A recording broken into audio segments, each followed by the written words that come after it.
Welcome to the third video in DMA Real Estate's Training and Development Series. In our first video, we talked about 3 reasons why you may want to consider a real estate career. I also went over my background from being a shoe salesperson and graduating college to today, where we've sold over $1 billion in real estate and 5,000 houses. In our second video, we talked about the 3 attributes that we look for when we're looking for someone to join the DMA real estate team, and also 3 attributes that will kind of set you up for a great real estate career. In this third video, it's kind of a controversial and hot topic. And so let's say you've decided, you know what, I think a real estate career is what I want to do. I feel I have the attributes and the qualities and qualifications to really build a big business. What's the third thing you're going to do? The third thing you're going to want to do is, while you're doing your real estate training, is you've got to determine, where do I want to place my real estate license? And this is going to be an extremely crucial decision that you have to make. And the big thing with this is that there's no right answer. It's not a one size fits all. Everybody's going to have different needs that they have that will make one real estate company probably a better fit for them. So I just want to discuss a couple things before we go over the top 3 things, the top 3 questions you want to ask the real estate broker and the real estate company that you're considering or interested in before you sign up. The first thing I want to just bring up is that this is an information gathering process. So what you want to do is you want to talk to a couple different brokers and you want to get information. You can talk to different realtors that you know, ask them about their company, and see what they say. The other thing that will actually cause more problems than not would be going on websites and the internet and getting views from different people as far as what their opinions are of certain real estate companies and their reputations and the pros and the cons. Part of that's going to depend on where you are in your real estate journey. Are you a brand new agent? Are you an agent that is experienced and already has what I call a book of business, a nice center of influence? These different answers to those questions will help determine where you may want to land as far as a real estate company. So get all this different information. And again, like I said, it's one of those things where each individual is different. So what works for you may not work for me. And I will go real quickly into what the process that I went through. I got in the business in 1993. I decided to join one of the larger independent brokers, local independent brokers in the area. And they had name recognition. They were one of the top 2 brokers at the time. So I decided that I wanted to join one of those 2 companies. Ended up joining the company, started growing my business, and then the team aspect came into my world. And so the company I was with didn't really set up well for a team. This was also a time where not many agents had teams. Companies didn't know what to do or how to deal with those. And so that's how I came to Keller Williams. Keller Williams was set up for teams. It was the perfect fit for me. And in 100% clarity and being upfront, a couple years ago, I almost joined eXp Realty. A couple days before we were going to make the move, after analyzing and grabbing all the information and talking to different people, it just did not feel like it was the right place for us. I enjoyed where I was at, and it was set up well for my team structure. I can go into the details of why I made that decision with people outside of this video. But for us, where we were at was the right place to be. The grass isn't always greener on the other side. So just be aware that, like I said, it's going to be an individual choice. You're basically going to have three choices as far as different tiers of companies. The first would be a local independent company. I'm sure every town has one. We have several. There's going to be pros and cons with the independent brokerage model. Typically, they're going to be higher commission splits, but they got local name recognition. But there's some negatives and some positives with that. The second tier would be your national franchises, of which Keller Williams is one. There's going to be pros and cons to that. Um, and then you're also going to have the new upstart companies, the EXPs of the world. And I shouldn't say upstart, but newer, and they're a different type of a model. And the Compasses and Redfins of the world are the ones that are going to be more of a different type of a model. Which one is best for you? Which one is right for you? That's going to be a personal decision. Just be aware that, again, getting other people's opinion, um, it's going to be tough to get other people's opinion because they're not in the same boat as you are. So, with that being said, let's get into the top three questions, or the three questions that you should ask your broker when thinking about where to place your real estate license. And the first one is, what kind of training and development do you offer? To me, this is the most important aspect of real estate when you first get started. You do need help. You do want to be with a company that is going to facilitate your real estate career. They have lots of training on their schedules. They have mentors available. They might have a productivity coach available.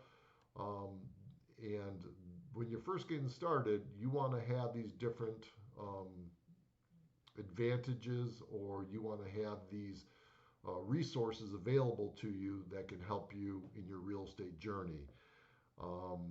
Keller Williams, again, I'm going to make a little bit of a plug for Keller Williams here, has been voted one of the top training and development companies in the world, and not just real estate. Several times Training Magazine has voted them the number one training company in the world. And they have a great training development program. Um, I don't utilize it as much as I did when I first got started, but if I was a newbie, a newer agent, that would be something that would be top of mind, would be what type of training and development do you have? So depending on what company you go and ask, that's the first question you should ask. The second question I would ask is, what is your commission structure? So what percentage are you going to take from every deal? And then, for that money that you take from me, what am I getting for that? So that might go back to training and development, etc. But typically, what you find is that the larger franchises are going to have more generous commission splits, meaning that you're going to keep more money in your pocket. The independents have a tendency to have higher commission splits, meaning they keep more money. And then you have to ask yourself, is that what I want? When you first get started, the training and development should be the most critical for you to consider, and then the commission split would be something second. And then as you develop and as you become, more experienced, then you can reassess, do you really want to pay that 50-50 split, that 60-40 split? That is going to be a very personal question as you develop and grow. The other thing with the company would be, what is your monthly office bill? Is there a franchise fee? So all these different things, I would definitely, it sounds more like an accounting question, but I would want to know all these different fees that I'm going to be responsible for. How much of my paycheck are you going to be taking for the company? And what do I get? What are you going to be giving to me in that regard? One thing I am going to bring up with some of these independent companies, local independent companies, and I was with one, is they would keep their agents by promising them relocation, relo buyers and relo sellers. And then they would take 40% off the top to pay the relocation company, and then you'd have a 50-50 split then. and then really you're working for 30 cents on the dollar. And I mean, do you really want to work for 30 cents on the dollar? I'd rather be with a company that's going to teach me how to do real estate on my own and not be dependent upon the company to be able to create my business. The last one I'm going to go over is, to me, is the most important, is what is your policy regarding signs and branding? This to me is the most critical question. As you're growing your business and as you're starting to become more established, really, real estate's a local business. And what you're going to find is that people are going to do business with you because of you and not the company that you're associated with. This was brought home to me very clearly when I left my independent brokerage and local brokerage back in 2006 to come over to Keller Williams. I had somewhere between 50 and 70 listings. I can't remember how many that I had. What ended up happening is one of my clients came through and said, "Hey, I'm dropping off one of my new listing agreements. Dave's leaving, your brokerage, and I needed to drop this off to David." And so what ended up happening is my broker at the time said, "You know what? You need to be out of here within a couple of days." And this was Thanksgiving weekend back in 2006. And what I had to do is get on the phone and call all 50 to 70 of those clients and say, "Here's the deal. I'm leaving my brokerage. I'm going over to Keller Williams. By all means, you can stay and keep the listing here with this independent brokerage, or you can follow me to Keller Williams. This is the reason why I've done this." And every single seller said, "Why? We listed because of you, not because of the company you're with." So any thoughts or any ideas that I had that that real estate's not local and people do business with you because of you and not because of the company, that was definitely cemented in my brain at that time. As you can see by the sign behind me, this is one of our real estate signs. Keller Williams allows me to brand my brand, which is DMA Real Estate. So when I'm out in the public, people know me as DMA Real Estate. We meet all the guidelines legally as far as putting the broker on the sign and also the contact information. But Keller Williams allows me to brand me as the brand. Majority of companies out there do not. The big part of the sign is going to be the independent brokerage, and then you get a little sign rider with your name. That's not going to help you develop your brand. And your brand is the most important thing that you have. And as you build a business, people are going to do business with you because of you, not because of the company. So you want to start branding yourself up front. And you want to determine, that's one of the first things you want to determine when you're starting a business is, what is my brand? I tell people when I'm doing training on branding is that what you want to do is you want to become the Kleenex of real estate. And what I mean by that is when you blow your nose or you have a cold and you go to blow your nose, what do you blow your nose with? If I ask that question to 10 people, 9 of them say, "I'm going to blow my nose with Kleenex." No. You're blowing your nose with facial tissue.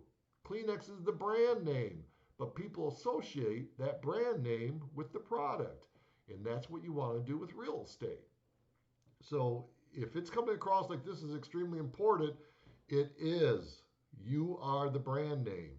And you want to do all your branding, etc. And branding branding and marketing go hand in hand. And at the end of the day, if you want to build a big, huge business, you need to brand consistently, and you need to be with a company that allows you to brand yourself.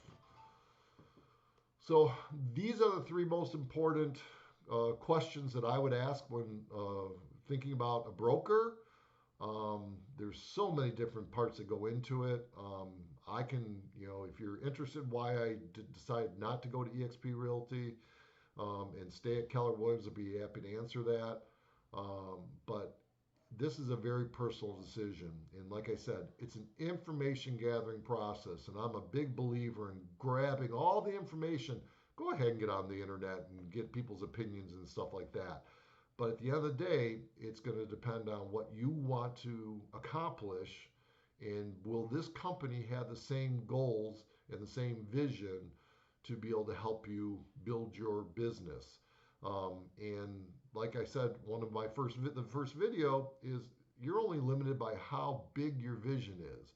And if the company shares a big vision with you, then that's a perfect partner that you want to be with in real estate. So I hope you found some useful information here today about how to not necessarily choose a broker, but to ask the right questions when approaching a broker. If there's anything that we can do to help facilitate your questions, if you would like us to get you in contact, if Keller Williams sounds like it's a company that you would like to be associated with, and would like to take a what's referred to as a KPA, that will also help you with, do you have the attributes to be a phenomenal realtor? We have some tests that or some questionnaires that will help determine that also. So just reach out to me by either emailing me, david@dmarealestate.com. You can reply back down below. Just get a hold of us, and anything that we can do to facilitate, we will do so. Really appreciate your time today. If what we're talking about is of interest to you, go ahead and watch our first and our second video. Leave comments below as far as different things you'd like us to talk about. We're here for you, and we would like to help you with any of the questions that you have regarding a real estate career. Have a great day. Bye-bye.